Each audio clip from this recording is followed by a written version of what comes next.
E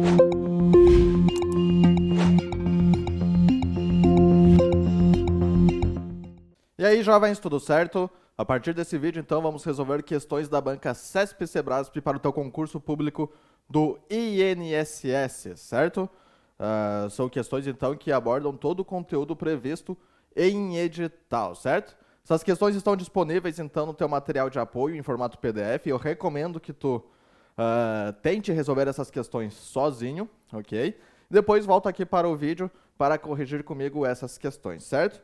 O conteúdo, então, do INSS é o seguinte: temos, então, conceitos de internet e intranet, conceitos básicos e modos de utilização de tecnologias, ferramentas, aplicações, procedimentos de informática, conceitos e modos de utilização de aplicativos para edição de texto, planilhas e apresentações, utilizando-se a suíte de escritório do Microsoft Office, né? Lembrando que, quando o edital foi publicado, a banca estava cobrando o LibreOffice. E aí depois ela, na mesma semana, teve uma retificação e aí trocou para o Microsoft Office. Aí tivemos que alterar os nossos estudos, né? Então, o que ele está pedindo aqui? Ó, edição de texto, o Word, planilha, o PowerPoint, desculpa, planilha é o Excel, né? Eu sempre confundo, e apresentações, sim, o PowerPoint do Microsoft Office. Vamos focar principalmente na versão 2016 e 365, porque a Cebrasp não é o tipo de banca que cobra versões meio que ultrapassadas, né? 2010, 13 e tal, a não ser que esteja explicitamente expresso no edital as versões, ok? Quando ela deixa mais ou menos assim, ela tende a cobrar a versão mais recente, a 2016 e a 365. Conceitos e modos de utilização de sistemas operacionais Windows 7 e 10. Eu achava que quando não tinha edital, a banca vai tirar o Windows 7 e cobrar apenas o 10, né? E no fim a retificação foi o oposto, foi o pacote que eles trocaram aqui do Office. Manteve, então, o Windows 7 e 10, mesmo estando no edital, a tendência é que cobre o Windows 10 pelo mesmo motivo do pacote Office, de se cobrar a versão mais atual. E também por questão de bibliografia, o Windows 7 ele não tem mais uma, como é que se fala, a garantia, né, do suporte da Microsoft já passou. Então tem uma questão também de bibliografia. Mas está no edital, então a gente tem que estudar também. Noções básicas de ferramentas e aplicativos de navegação e correio eletrônico. Então, noções básicas, né? A gente tem que estudar também os navegadores, né? Mas principalmente essas questões de conceitos, né? De cookies, cache, os históricos e tal. Correio eletrônico, então, conceitos básicos. Noções básicas de segurança e proteção, vírus, worms e derivados. É esse o nosso conteúdo, então, do edital. Aqui na nossa resolução, a gente vai começar, então, com os conceitos de internet e intranet. A gente não vai ver explicitamente isso aqui, ó, conceitos básicos e modos de utilização de tecnologias, ferramentas, procedimentos de informática, porque isso aqui é um conceito bem amplo que abrange todo o edital, né? Então a gente não vai ver um títulozinho especificamente com isso aqui, porque isso aqui abrange todos os demais conteúdos, tá? Conceitos de internet e intranet, então, a primeira questão, ela traz um textão para nós, que eu vou deixar para vocês fazerem a leitura, né, e eu vou ler apenas o enunciado aqui. Como eu já fiz a leitura, né, vamos destacando os pontinhos essenciais para a resolução da questão. É interessante que vocês façam toda a resolução, toda a leitura, né? Diferente da língua portuguesa, estudou aqui com o professor Daniel Marques, ele dá a dica de não ler necessariamente o texto, né, de tu vir direto para as questões. Eu recomendo que tu leia o texto até para ter uma noção do que está acontecendo. Até porque nessa prova aqui teve mais de uma questão baseada nesse texto. Teve umas 2, 3 questões que a gente vai ver aí ao longo da nossa resolução. Considerando essa situação hipotética, assuntos a ela relacionados, julgue o item a seguir. Se Paulo usasse o browser para acessar a sua caixa de e-mails no órgão por meio do protocolo SSL, opera na camada de rede de pilha do protocolo TCP/IP, tal protocolo garantiria a segurança dos seus dados, diminuindo riscos de ataques aos seus dispositivos, de modo que o invasor não teria acesso aos arquivos do usuário, tá? Essa afirmação ela está errada. A gente pode ir por uma questão por um aspecto mais geral, que a gente consegue identificar o motivo dela estar errada, e também um aspecto mais técnico. O aspecto mais geral qual é? Quando a gente lê o texto, a gente diz, eu tenho mais notícias para vocês, isso aqui é um atacante, um golpista que está mandando mensagem para o Paulo, né? O Paulo foi atacado e esse hacker, ele recebeu uma mensagem, o Paulo recebeu uma mensagem do hacker. Bloqueie acesso aos seus sistemas por meio de criptografia, todas as suas informações, tais como imposto de renda, fotos e arquivos de trabalho. Principalmente aqui, ó, imposto de renda, fotos e arquivo de trabalho. Tem acesso a todos os seus arquivos, por exemplo, o arquivo currículo, no diretório Meus Documentos, tá?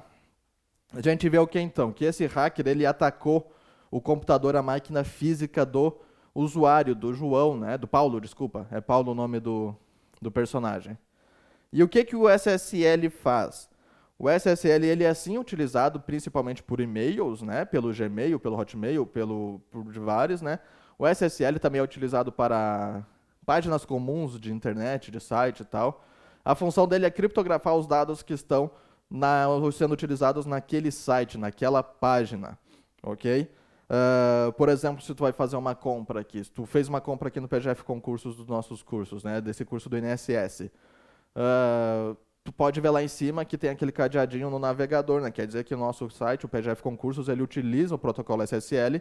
Os teus dados, então, teus dados pessoais, eles estão protegidos dentro do nosso site. O protocolo SSL, ele protege os dados do site. Ele não protege necessariamente os dados do teu computador aí. No teu computador tu tem que usar um firewall, tu tem que usar um antivírus e outros recursos, né? Então essa é a questão mais geral, a característica mais geral que a gente já consegue dar errado aqui. A outra é que a questão está falando aqui, ó, opera na camada de rede. Ele está falando que o SSL, na camada de rede do TCP/IP, opera na camada de rede, sendo que não. O SSL, ele é um protocolo que opera entre duas camadas, entre a camada de aplicação e a camada de transporte, certo? Teoricamente, tem alguns autores que dizem que ele é da camada de aplicação, né? Mas tecnicamente ele está entre essas duas camadas, então ele está longe da camada de rede. Esse é o aspecto mais técnico que deixa errada essa questão, ok? Então, questão número 1, errado. Número 2, considere a situação hipotética anterior a assuntos relacionados, julgue o item a seguir. Uma nuvem pode tanto armazenar arquivos pessoais de um usuário quanto hospedar a intranet de uma organização. Ela não é necessariamente voltada, né, mas o enunciado da questão trouxe essa situação hipotética anterior. A nuvem, ela pode armazenar... O que é uma nuvem? Nuvem é um ato de tu armazenar dados na internet, né, em servidores remotos, né, remotamente. Então, ele pode armazenar arquivos pessoais, tanto que uma principal utilização da nuvem é cópia de segurança, backups, né?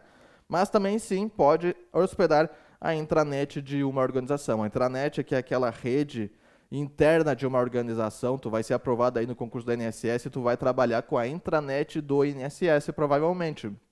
Onde tu, como funcionário público do INSS, somente tu e teus colegas de trabalho, com as suas credenciais, terão acesso a esse sistema, né?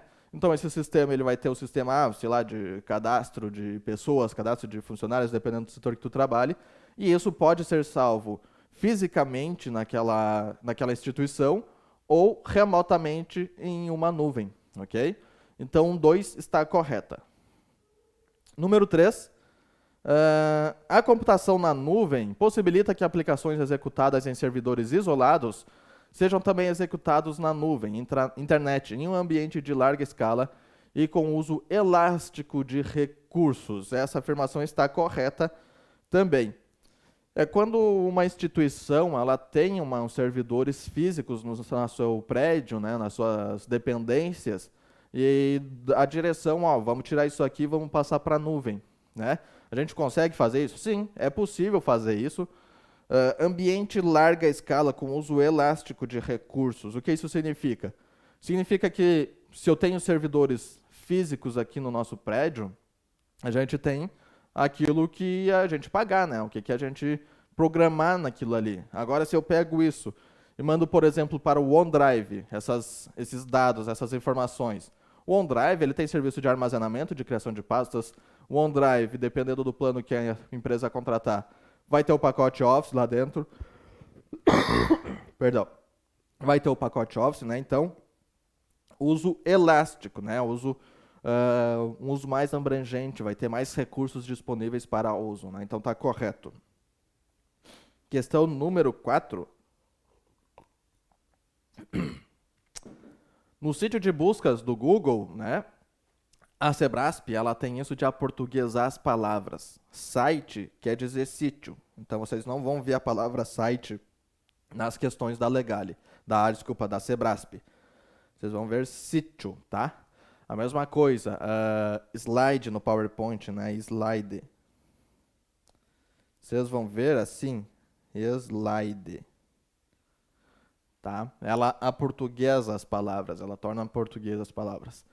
Uma pesquisa pela expressão cidade de Maceió, em letras maiúsculas, ou pela expressão cidade de Maceió em letras minúsculas, retornará ao usuário resultados idênticos. O gabarito da questão está correta, tá? O Google ela não tem essa diferenciação de maiúsculo e minúsculo. Lembrando que as aspas aqui, ele significa que o usuário vai fazer uma pesquisa por um termo correto, tá? Por um termo exato. Questão número 5. Com relação à computação na nuvem, julguem o item a seguir, tá? O aumento ou a redução rapidamente na capacidade de recursos computacionais como processador sob demanda é uma característica para serviços de cloud computing. Então, o gabarito dessa questão está correta, esta afirmação. O aumento ou a redução rapidamente na capacidade de recursos computacionais, ou seja, aquela questão que eu falei, né, na questão anterior ali, que se a gente tem uns servidores físicos na nossa dependência, no nosso prédio e tal, né, e a gente passa esses servidores, esses dados e tal, para a nuvem, né? Se a empresa, o órgão, necessitar de mais recursos, ela consegue rapidamente contratar, claro, pagando, né? Como diz o ditado, pagando bem que mal tem, né? Então, pagando, tu vai contratar mais serviços e tal, tu consegue rapidamente ter acesso a mais recursos através desse serviço. Entretanto, eu não quero mais utilizar isso não é mais necessário, são custos e tal.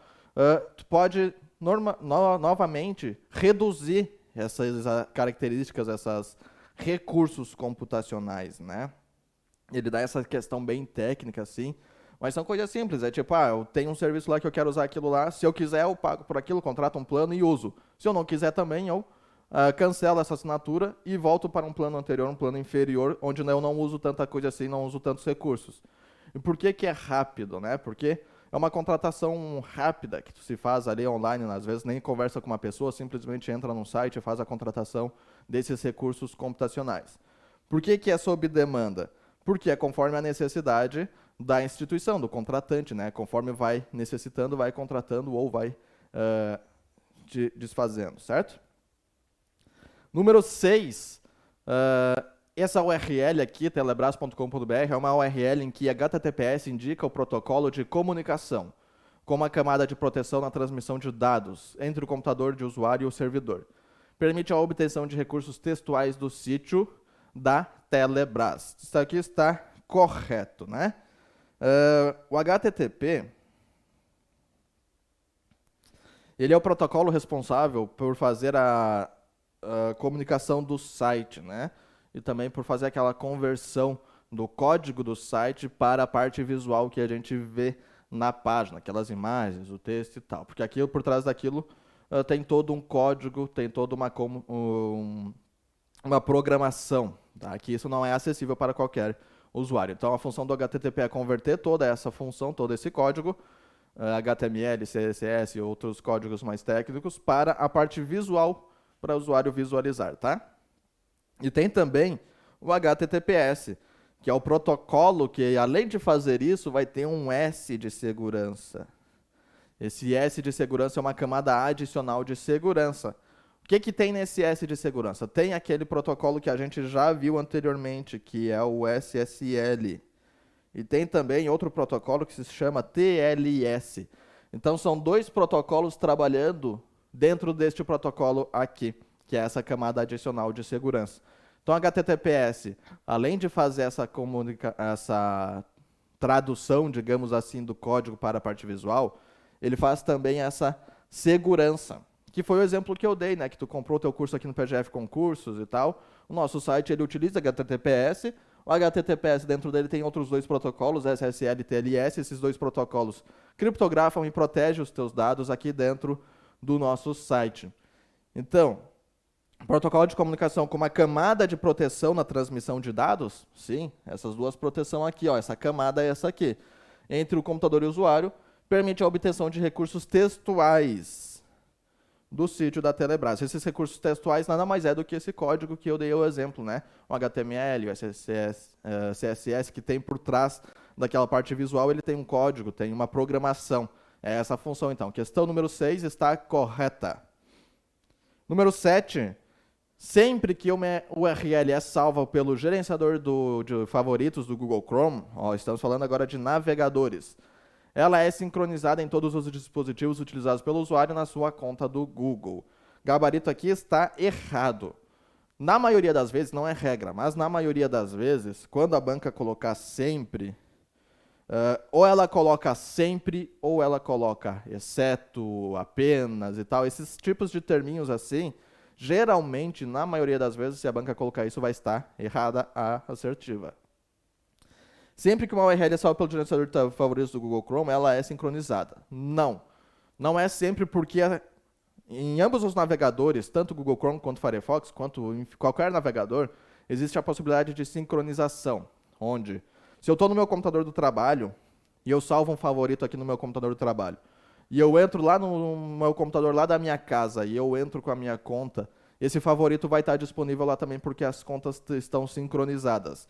Porém, não é sempre. Tem que ativar a sincronia para que isso aconteça, tá? Tem que entrar com uma conta, no caso do Google Chrome, tu entra com uma conta do Google, faz login com o teu e-mail, tua senha e tal. Firefox, tu precisa criar uma conta com qualquer e-mail e tal, né? Então, não é sempre. Tem que estar ativa essa sincronização para que ela seja efetiva. A sincronização, ela sincroniza esses dados aqui de favoritos, dados de histórico de navegação, né? Tudo isso. Para que serve? Qual é o uso dele também? Digamos que tu está utilizando um computador e esse computador estraga, tu perde ele, tu é roubado, tu perde ele, tu precisa trocar, né? Então tu pode entrar na tua conta e todos esses dados que tu perdeu do teu computador lá que tu perdeu, tu vai ter novamente no teu computador novo. A mesma coisa, eu uso aqui o Google Chrome no meu computador, no meu notebook, e eu quero acessar esses dados no Google Chrome do meu celular, né?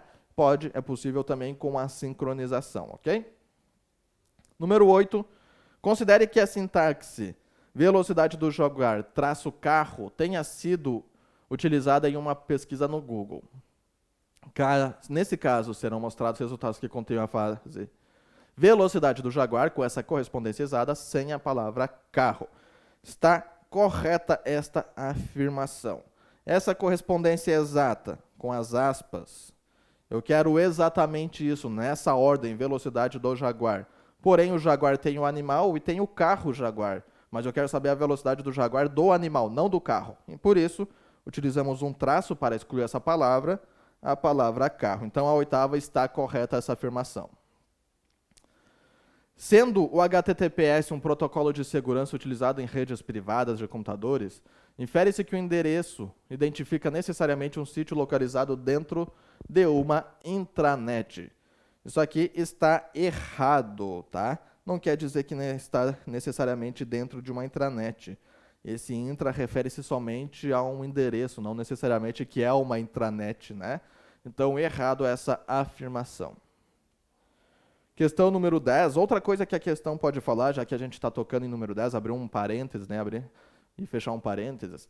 A banca pode falar, por exemplo, que a intranet utiliza protocolos diferentes da internet, tá? O que vai estar errado, porque a intranet ela utiliza a própria internet e os protocolos utilizados na internet são os mesmos utilizados na intranet, tá? Então a Sebrasp ela pode trazer esse conceito, dizer que não, que um sistema que está na internet não pode funcionar na intranet porque são protocolos diferentes e tal, vai estar errado, tá? Apenas abrindo e fechando esse parênteses aqui. Número 10. As intranets são redes que permitem utilizar as tecnologias da internet para conectar, por exemplo, uma empresa com seus clientes ou fornecedores por meio de VPNs, Virtual Private Network.